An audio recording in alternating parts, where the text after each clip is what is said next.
Alright guys, welcome back into another PGA DFS live video. This week we got the Players Championship live video. Should be a pretty good one. I already see the chat going off, so I do like to see that. Got a bold statement coming in from Jerry. He doesn't think that Rory's going to make the cut. That's pretty interesting, but this week I don't think that we do have to pay up for Rory. I see Baller1103 is saying that he's going to fade Rory as well.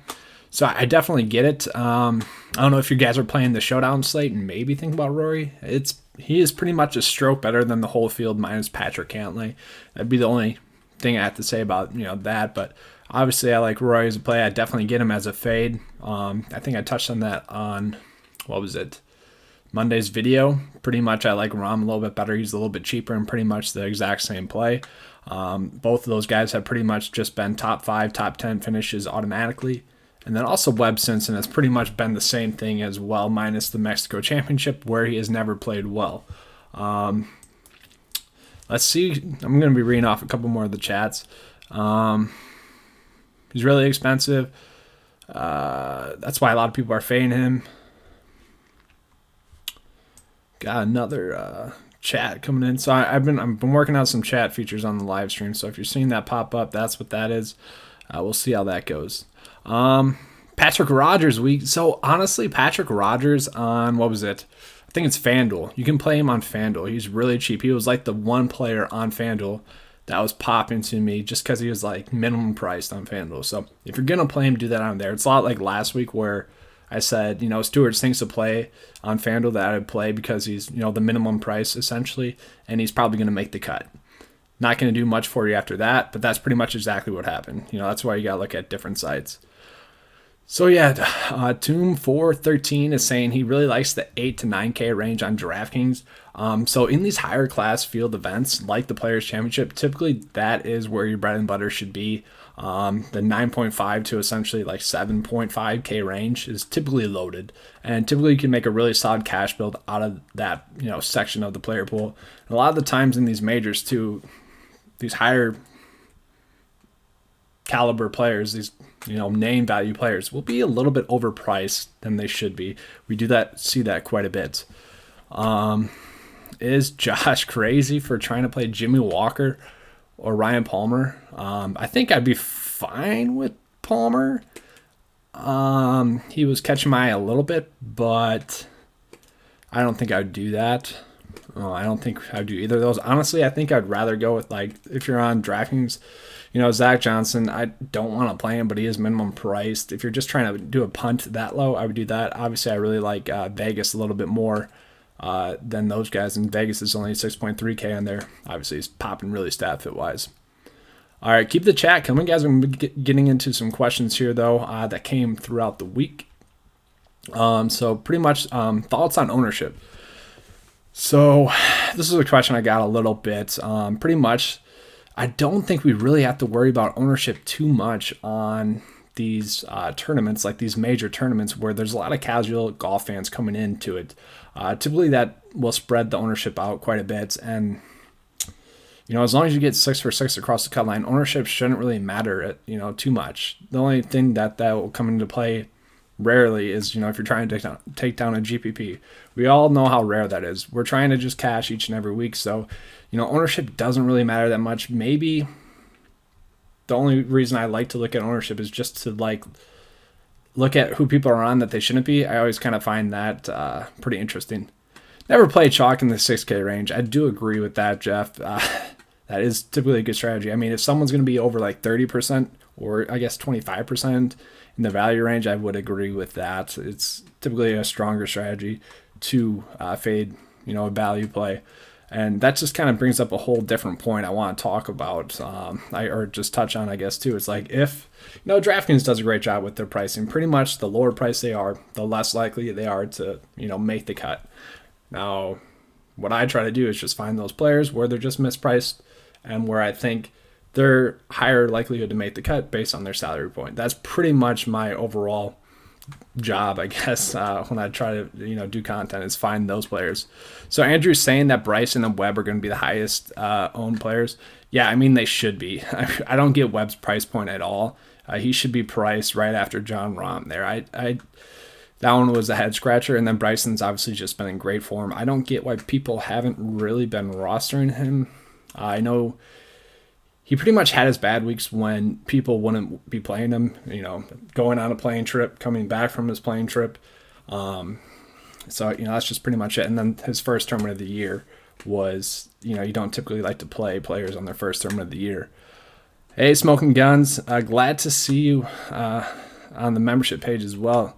Happy to have you back. Half my lineups this week. So, yeah, honestly, this is a week where you can do kind of a mixture of both. So I do like paying.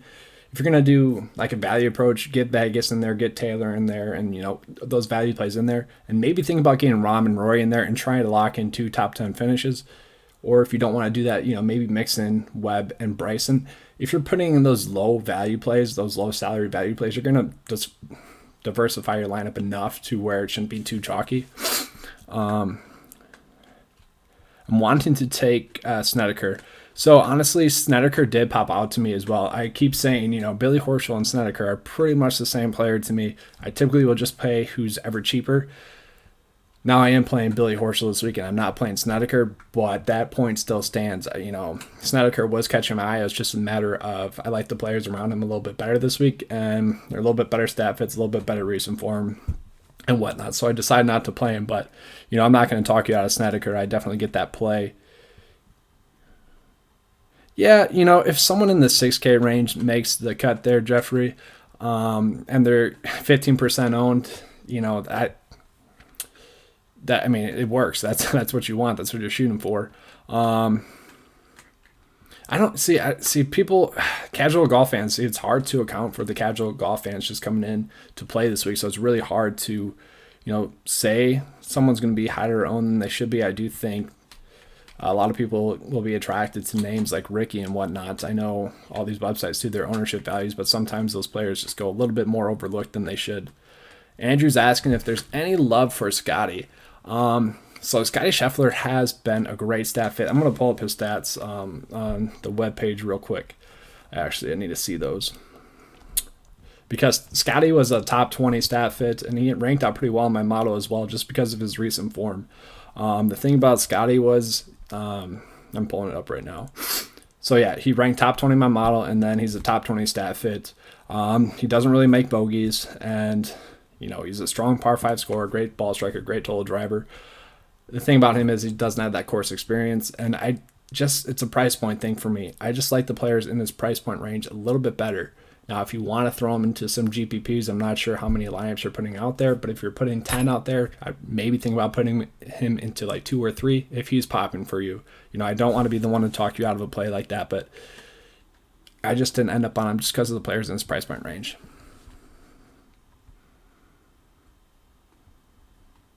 Okay, yeah, GPP. Okay, that makes sense, Jeffrey. Sorry.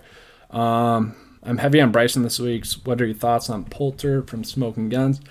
So yeah, obviously I really like Bryson. Poulter is going to be a fine play for me. I think he's going to make the cut. Kind of choked, Sunday, like everyone else did, but I think he's a fine play. He's made 4 straight cuts here. Okay stat fit. He's just a guy that should make the cut, and at his price point, I'll take that. Some other questions that I already touched on, like the first timers thing. Typically they don't play as well as people that do have course experience, but we've seen players go out and do well in their first starts here. Rahm made the cut. That wasn't a good start by him. And then you got people like Xander. He did fine. Missed the cut by 1. Cantley made the cut, had a top 20 finish. There's a bunch of players that, it's just mixed results. You just got to look at the stats, look at the recent form, and kind of just decide for yourself. It is a little bit more of a risk this week, though, so I will, admit that.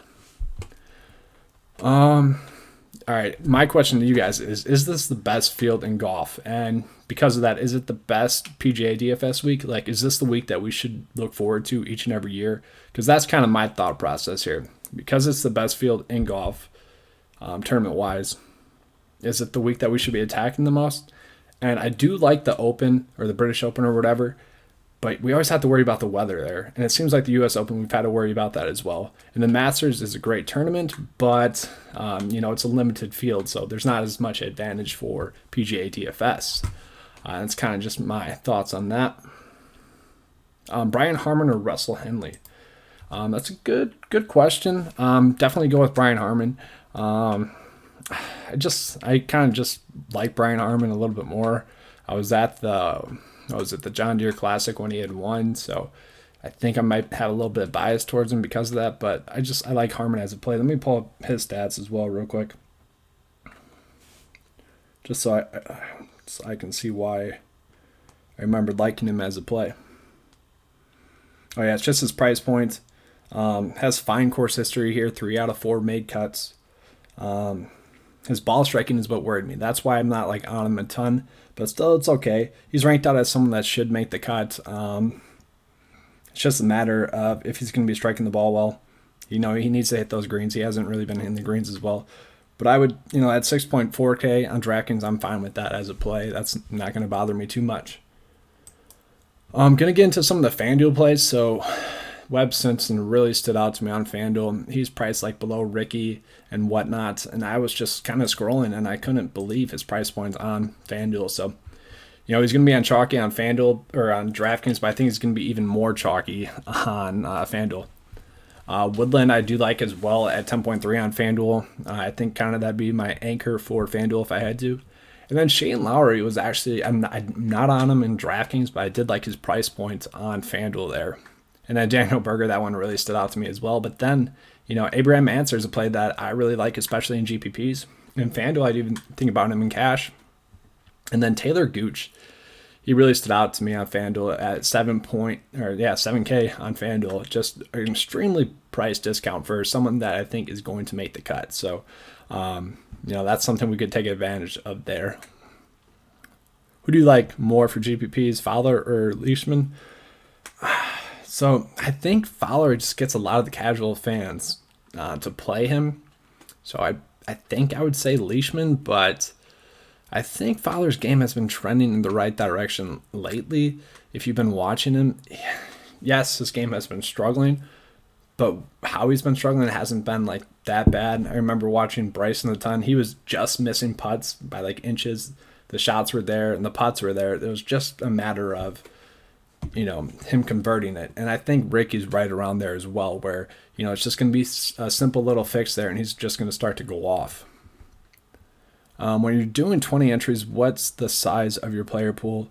So typically I don't like to go over 30 players. And kind of the way I have my player pool always break down is I'll do the core plays, and that'll typically be like 4 players. And then I'll do the high exposure plays. That ranges from like 2 to 5 players, essentially. It differs on the week.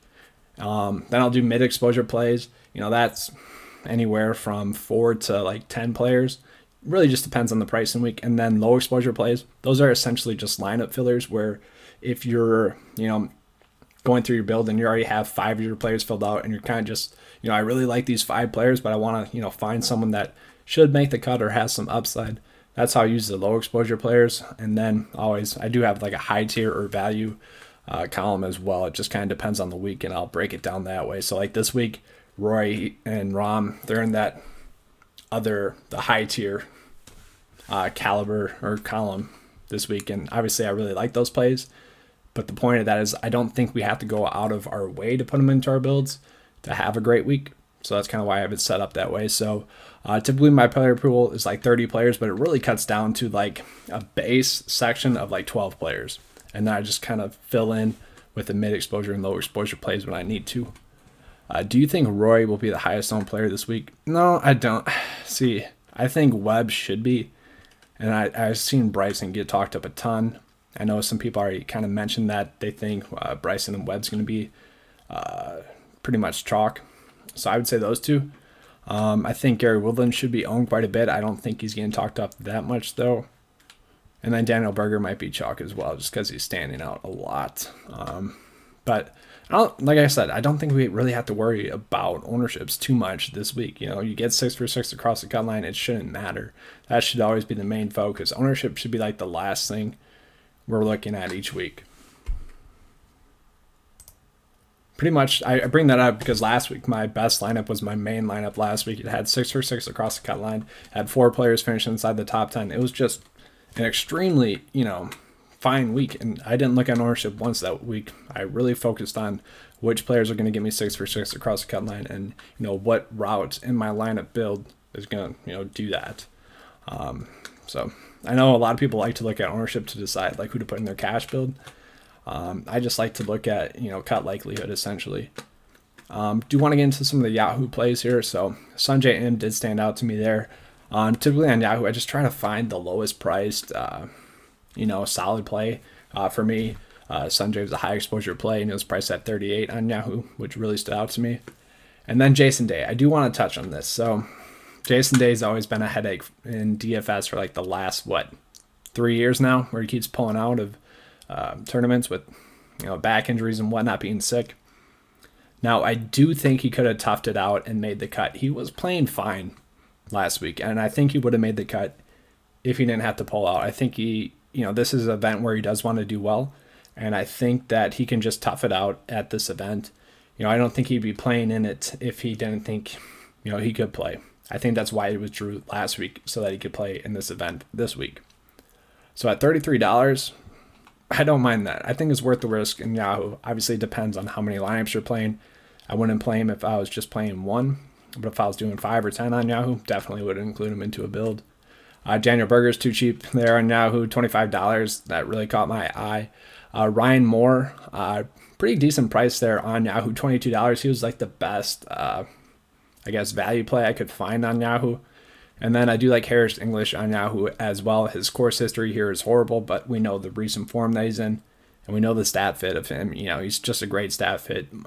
So I don't mind him as a play as well on Yahoo, but I do worry about that course history. I'm not going to have too much exposure to him on DraftKings, but I think I'll put him in the Yahoo build and just kind of hope that he makes the cut. I do typically like to play players until they let me down. That'll be the route that I go with Harris English this week. All right, so going to be closing up here if there's not any more questions. Probably give it about 2 more minutes here. Why do I like DraftKings more than FanDuel? Honestly, I like DraftKings more just because of the pretty much interface. It's so much easier to use. It's a lot more user-friendly than FanDuel. That's pretty much it, to be honest with you. A lot of people that max enter, every day or, whatnot, they like using DraftKings as well because of that. It's just a lot more user-friendly. And the reason I bring up DraftKings as well, it's just because that's the one that people use the most. That's the one I focus on most for my information. And then, if you're playing on FanDuel, you can just kind of use the DraftKings salaries to figure out which players are priced too low. That's why when Webb popped up being as low as he was salary-wise, I was like, wow, that's way too cheap for him, especially compared to DraftKings pricings. What do I think of Max Homa and Joel Dahmen? Yeah, they are getting a lot of hype this week. I've gotten a lot of Max Homa questions, which really shocked me, to be honest with you. I get Joel Dahmen. Let me pull up both of them here real quick on the stat sheet. All right. So Max Homa. So this was my problem with Max Homa. Horrible stat fit. Now he ranks out right around someone that's going to be cutting or have a sweat cut. His par 5 scoring has been great recently, or this year. His bogey avoidance isn't that great. His putting has been great, and his ball striking hasn't been great. Those stats that we're looking at this week, they're going to be key stats. It just worries me too much with Max Homa. There's better plays around his price point range than Max Homa. If you guys have been rostering him the last 7 or so weeks, sure, continue to play him. But this is not a week to jump on the bandwagon with Max Homa. I played him a little bit, and I think I have him in 2 lineups, and I played quite a bit of lineups this week, so that kind of sums it up for you there. And then Joel Dahmen, I do like him a lot as a GPP play. He's one of those guys where when he's playing well, you kind of ride him. Obviously, he's playing well right now. I would like to see his ball striking, continue to get better. I wish it was a little bit better right now. But he's typically not a guy that makes bogeys, and he can typically place the ball where he wants to off the tee. So I definitely get it. I like him as a play this week. And obviously he has that 12th overall finish here last year. So if I was trying to pick between those two, I think I'd go Dahmen over those two. So let's see here. Got a couple questions too as well. Stenson or Morikawa. So Stenson's current form is just so bad. I can't roll with someone in that bad of current form. So Morikawa for me. Yeah, we worry about the first timer thing, but I like his stat fit and I like his recent form. All right, what would be your strategy of it, or how would you go about playing it? So see, that's the thing about these bigger tournaments is like the contest size are so big that you can kind of get away with doing whatever strategy you want essentially. What was it, 2 weeks ago, DraftKings really forced our hand with our lineup construction, which it worked out that week, which was nice. But this is a week where you can really go whichever route you want. There's a lot of players priced down in the value range, so you can pay up for studs. But the mid tier is absolutely loaded, and I think I would want to go in the mid tier because typically, I know when I first started playing PGA, I would go for the studs and I'd try to find value plays to mix in there, and a lot of the times I would get 5 out of 6 across the cut line and do fine that way. And I think that's more what the casual fan will do, or they'll find names that they're familiar with and play them. I think that's the route a lot of people will go. But in these tournaments like this where the class of the field is so strong, the mid tier is just the best. Or the 9.5 to 7.5K range is just so loaded. You can typically stack up on that and do perfectly fine. Yeah, that's pretty much it. All right, I don't think we have any more questions coming in, so I'm gonna head out here. Hope you guys enjoyed the live stream. If you did, please give me a like and subscribe. I do appreciate that. Hope you have a good weekend on this player championship. Hope we keep the hot streak that we've been on. Yeah, that's all. If you guys want to join 9 to 5 Nation, the link is in the description below. It's $10 a month. Just included a membership chat feature in there as well, so you get that all for $10. What else is included? That is the weekly write-up. We had Tilra Haddon in there. Last week, Billy Horschel, which was the easy cash play, Harris English, Bryson, Colin Morikawa, and Roy. Those are all guys in the write-up last week. And then we give you our core play, player pool, model, stat fit, whatnot, all for $10 a month. All right, thanks, guys. Appreciate all the chat and whatnot, and appreciate you guys all being here. Heading out. Thanks. Let's have a good week.